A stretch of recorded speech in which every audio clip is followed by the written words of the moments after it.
En los Andes, el antiguo modelo de sociedad. En Ventana a la Historia,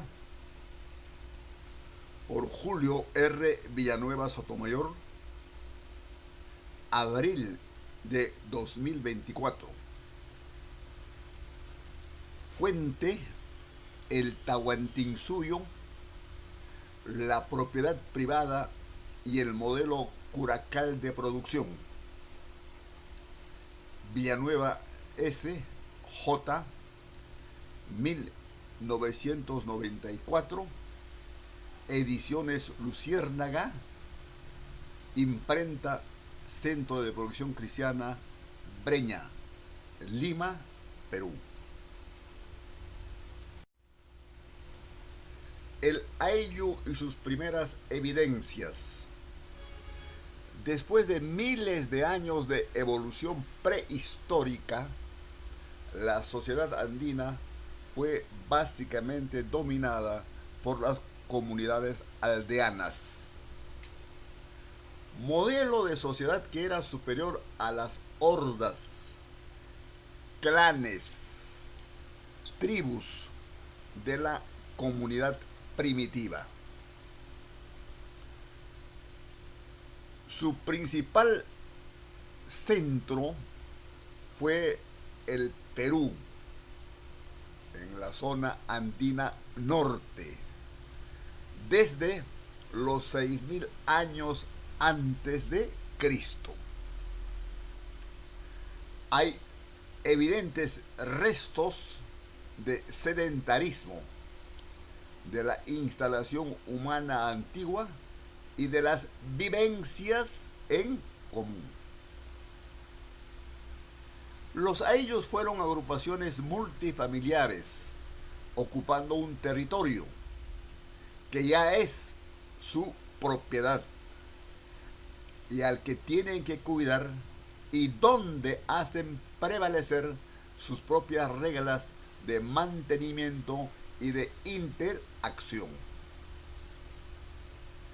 El trabajo es en común en la agricultura, ganadería, construcción civil.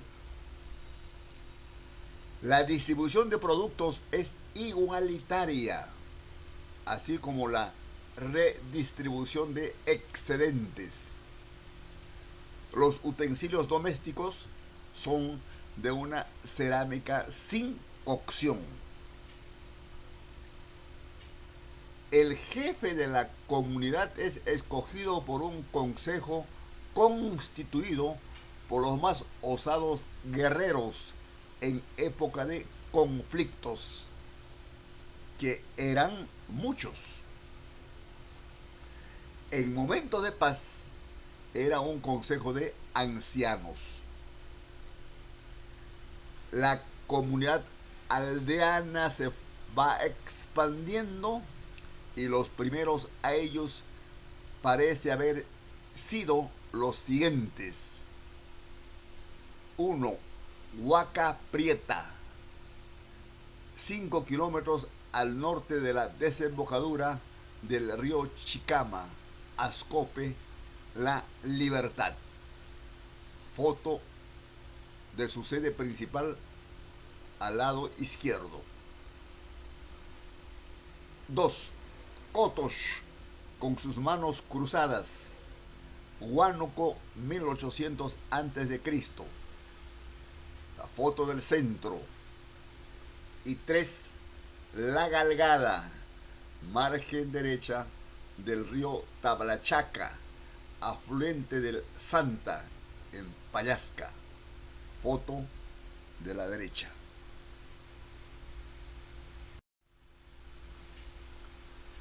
Surgen los villahomas y se van imponiendo. Pero las necesidades iban en aumento en la medida que crecía la población. La solución a esos problemas los van dando los aldeanos más lúcidos y va surgiendo una casta muy especial. es la casta sacerdotal, antecesora de los villahomas. Los sacerdotes adquieren importancia porque se convierten en verdaderos especialistas, principalmente del control de aguas, tan necesario para la agricultura. Esta cualidad lo presentan como un don de los dioses y son vistos por los comunes, por los ayllus, como sus interlocutores ante sus huacas. Con ellos surgen los primeros santuarios y templos donde viven y donde celebran culto. Por sus servicios obligan a los campesinos a entregarles tributos en especies o en trabajo. Esta casta de expertos va acaparando más tupus que los habituales, donde se hacen construir viviendas especiales y muy seguras, con todas las comodidades de la época. Impulsado por los villahomas, los medios de producción se van perfeccionando, tales como la revolución agrícola, la cerámica, la arquitectura en todas sus manifestaciones, el arte de hacer tejidos, etc. La crianza de auquénidos se va generalizando, la propiedad se agranda, se forman los límites y aparece la fuerza militar para resguardar las fronteras. Al lado izquierdo, una ilustración de unos obsequios que le hacen los artesanos a un sacerdote. Y al lado derecho, las ruinas de Chavín de Huántar, con el frontis donde hay y se observa una arquitectura perfeccionada, con muchas piedras labradas.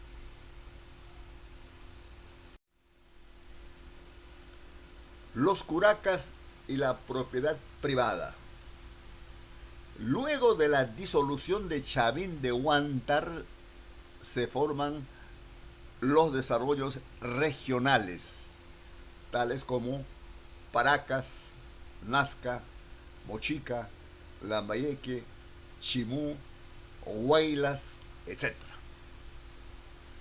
Aparece también el imperio Tiahuanaco-Huari, otro horizonte cultural. En todas ellas evoluciona la propiedad privada con reinos y curacazgos.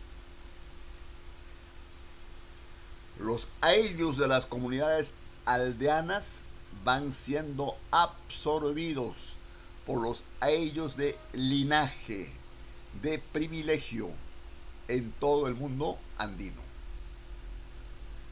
En los siglos XIV y XV se suceden varias civilizaciones con el modelo curacal de producción como base de su organización social. Los curacas se apropian de las más ricas tierras y de los espacios geográficos más productivos y explotan el trabajo y la producción de los ayllus de las comunidades aldeanas. Un retrato, un dibujo de el señor de Zipán, quien fue el curaca principal en las riberas del río La Leche en Lambayeque. Pertenece a la cultura mochica. Y a la derecha, otro señor principal, otro curaca principal, Tumbala, Tumbala fue un curaca en la isla de la Puná, en el Golfo de Guayaquil, y quien se enfrentó a la invasión de Francisco Pizarro. Casi le gana, pero Pizarro se impuso por la ayuda de los huascaristas. Esa derrota de Tumbala, a mi modo de ver, fue la puerta de entrada para la conquista del Tahuantinsuyo.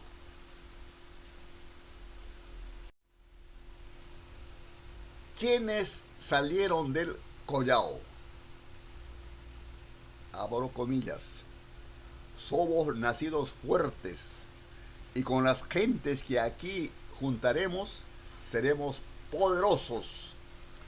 Salgamos de este asiento y vayamos a buscar tierras fértiles, y donde las hallaremos, sujetemos las gentes que allí estuvieren, y tomémosles las tierras, y hagamos guerra a todos los que no nos recibieran por señores. Cierro comillas. Esto es lo que dijeron, y esas fueron las grandes decisiones que tomaron los representantes de 4 ayllus de linaje, que según la mayor parte de los cronistas habían salido del Collao. Tienen una fotografía aérea del lago Titicaca y de la meseta del Collao, una gran meseta. Los mitos tras el éxodo. La mitología se ha encargado de hacernos llegar 2 versiones sobre esta decisión. 1. Mito de los hermanos Ayar, contado por Juan de Betanzos, 1510-1576, en su libro Suma y Narración de los Incas. Betanzos se casó con Anas Colque, hermana de Atahualpa, y que había sido conviviente de Francisco Pizarro, con quien tuvo un hijo llamado Francisco. Y 2. La leyenda de Manco Cápac y Mama Ocllo, contado por Inca Garcilaso la Vega, 1439-1616. Este inca fue sobrino de Cusi Hualpa, y lo cuenta en su libro Los Comentarios Reales de los Incas. Betanzos estuvo ligado a la panaca de Hatun Ayllu, el linaje de Pachacútec y Atahualpa. Garcilaso a la panaca de Cápac Ayllu, del linaje de Tupac Yupanqui y de Huáscar. Por lo tanto, ambos tienen una inclinación a contar lo que les contaron sus antepasados, que diferían en muchos casos. Un fenómeno natural que obligó la marcha. Lo que realmente motivó, impulsó esa decisión fue un Osco Purunchaca o Uno Pachacútec. Significan lluvias intensas, torrenciales, tormentas, diluvios, que de manera incesante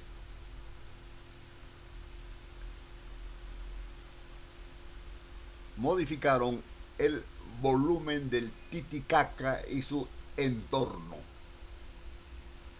Las lluvias e inundaciones dificultaron la sobrevivencia porque fueron catastróficas, destruyendo viviendas, caminos y campos de cultivo. El Titicaca tiene un espejo de agua a los 3.812 metros sobre el nivel del mar.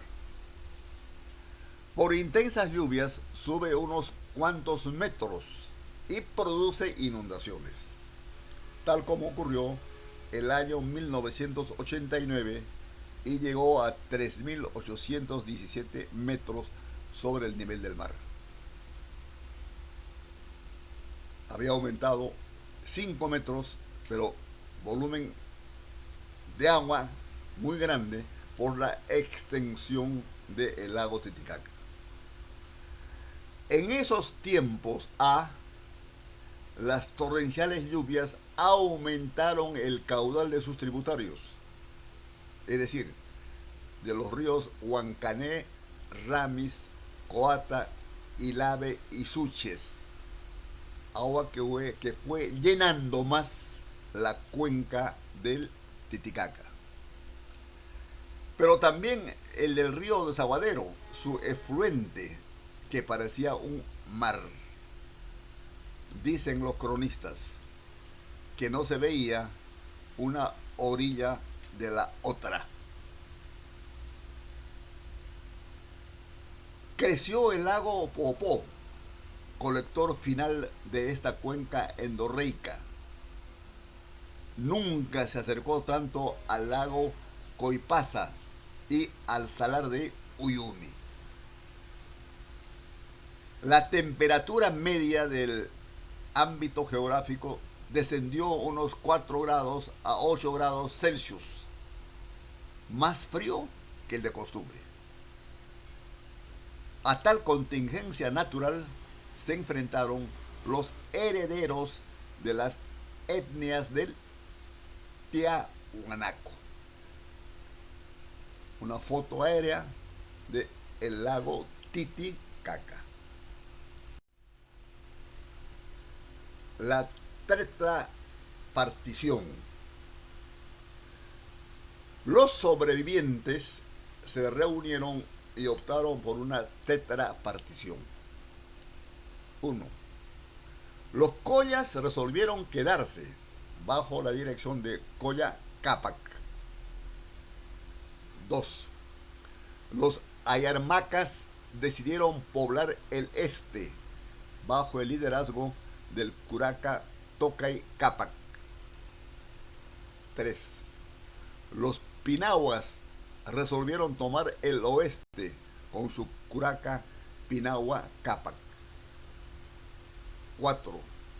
Con su curaca Manco Cápac, los incas quechuas se posesionaron en el sur.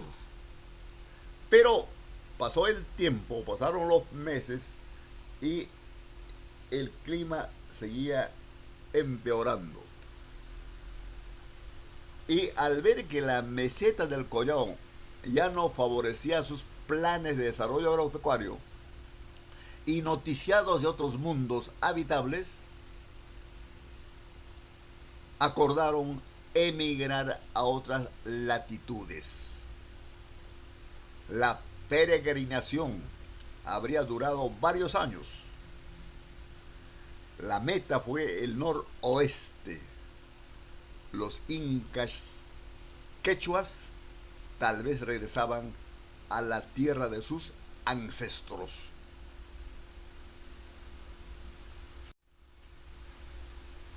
Del Collao al Vilcanota.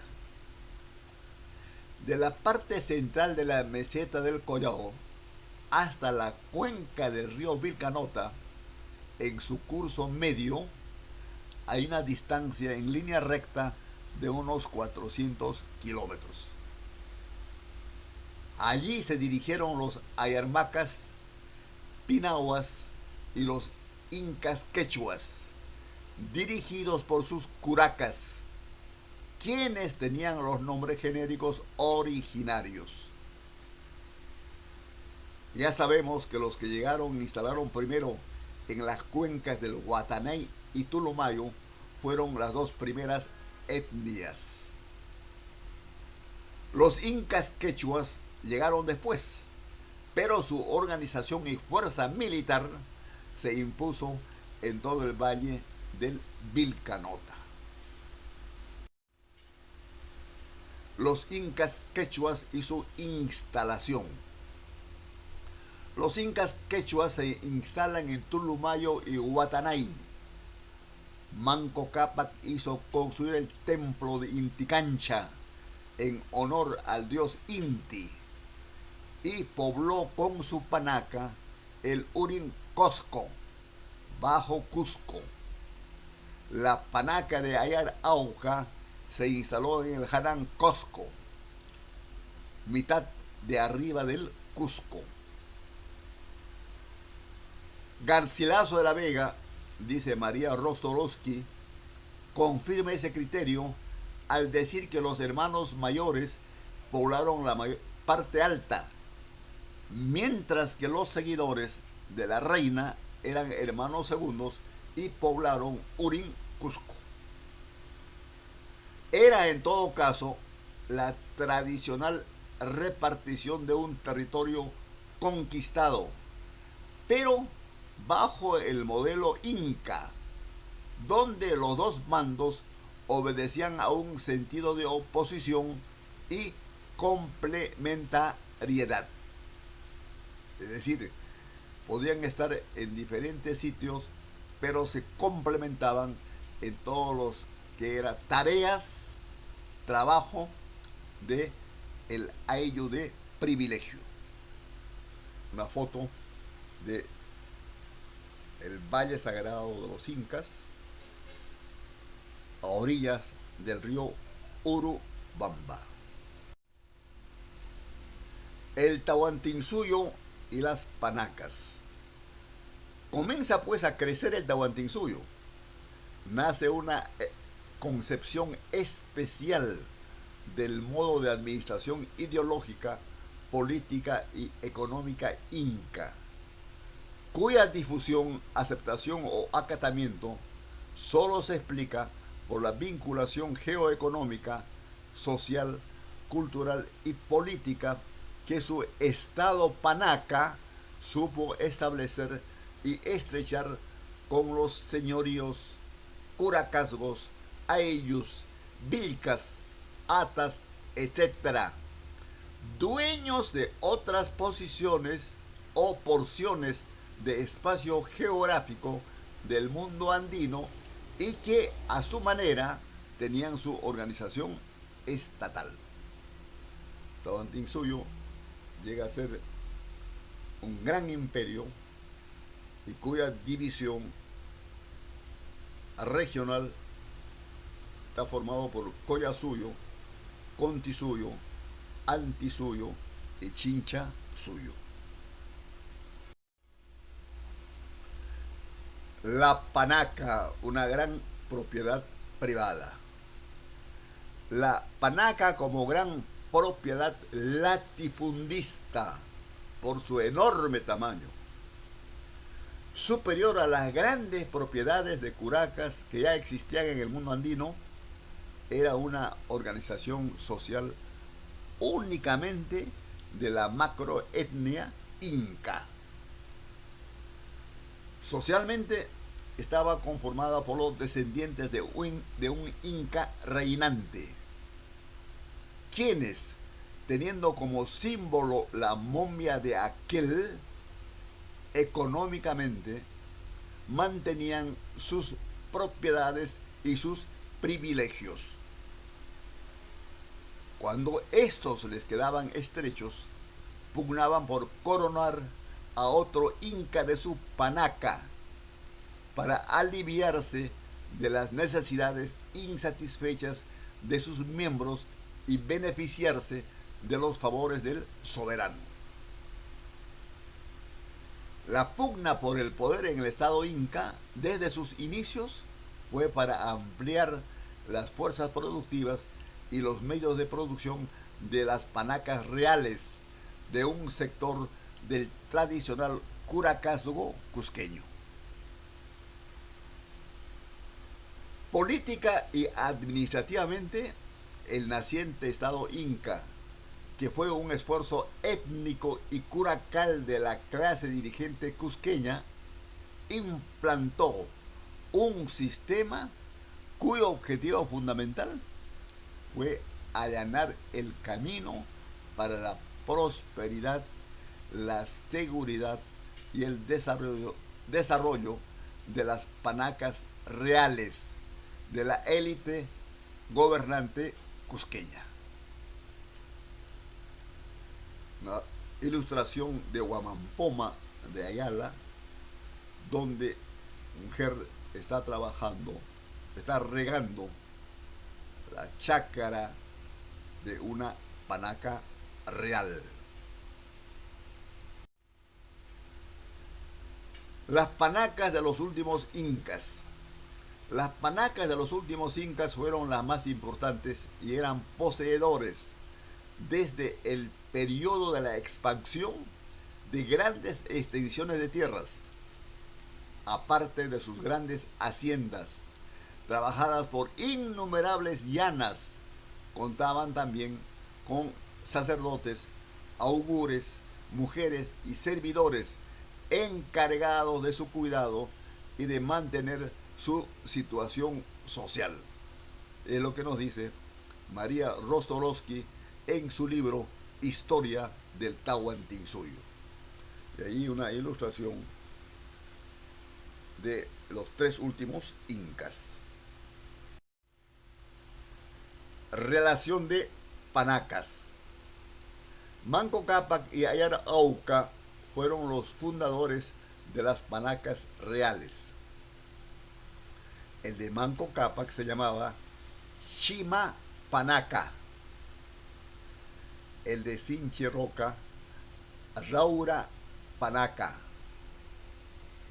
El de Yoque Yupanqui, Ahuayni Panaca. El de Maita Cápac, Usca Maita Panaca. El de Cápac Yupanqui, Apo Maita Capaca Panaca. El de Inca Roca, Ulca Irao Panaca. El de Yaguar Huaca, Aucailli Panaca. De Viracocha, Soxo Panaca. El de Pachacútec, Inca Yupanqui, Hatun Ayllu. El de Tupac Yupanqui, Cápac Ayllu. Y el de Huayna Cápac, Tumipampa Panaca. Desde Manco Cápac hasta Cápac Yupanqui, linaje de los incas del Urín, Cusco. Desde Inca Roca hasta Huayna Cápac, linaje de los Hanán, Cusco. Hatun Ayllu, sinónimo de panaca. Hatun Ayllus tenían muchos curacas del imperio. Una ilustración sobre los incas del Tahuantinsuyo. Extensión de la panaca por el norte. Huayna Cápac extendió las panacas reales, por ejemplo, a Tumipampa en el norte, en el actual Ecuador. Antes se llamaba Surampalli, hoy se llama Tomebamba. Y se instaló al lado de una gran propiedad privada que pertenecía al curaca Olcocoya en la actual provincia de Azuay. Tanto la panaca de Huayna Cápac como las tierras de Olcocoya distaban 1500 kilómetros del Cusco. La foto es de una maqueta de las ruinas de Tomebamba. Huayna Cápac, que poseía también panacas en el Collao, se fue al norte, porque el sur ya estaba saturada de panacas. La panaca de Huayna Cápac en Tumipampa fue un ensayo de polarización latifundista. Lo cierto es que entre charcas y pasto, la gran propiedad de la tierra estaba difundida. Entre panacas y propiedad de los curacas. ¿Qué habría pasado con este modelo de sociedad sin la invasión europea? Era un modelo donde prevalecía la propiedad privada de ayllus comunes y de linaje. Estos últimos tenían la característica de grandes haciendas, pero en uno y otro caso era propiedad colectiva y los esfuerzos por llevarla adelante se complementaban. Un modelo muy especial. En el futuro, ¿iban a competir con los modelos feudal y capitalista? Es muy posible y seguramente con rasgos más positivos. Muchas gracias.